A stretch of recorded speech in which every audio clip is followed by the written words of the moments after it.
Dušan Percinkov, kopshti i luleve.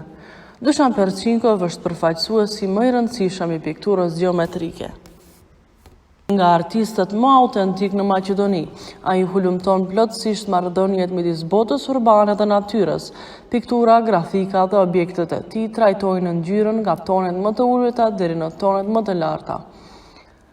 Në Akademinë e Arteve të Bukura, Departamentin e Pikturës u diplomua në vitin 1963 në Beograd dhe u specializuar në Departamentin e Pikturës në vitin 1966, po në të njëjtën akademi.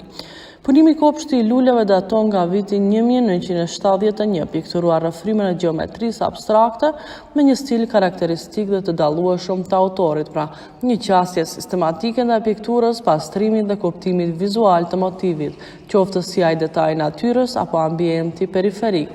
Janë paraqitur një numër formash gjeometrike abstrakte, të cilat janë me madhësi të vogël për me përpikëri dhe saktësi, pikturuar dhe organizuar. E verdha mbizotëron me turkiz blu në krye të figurës. Format janë shndruar në kompozime vizuale të sistematizuara të qarta, komplekse me gjatësi të theksuar, shumë ngjyrëshe dhe përsosje tonale.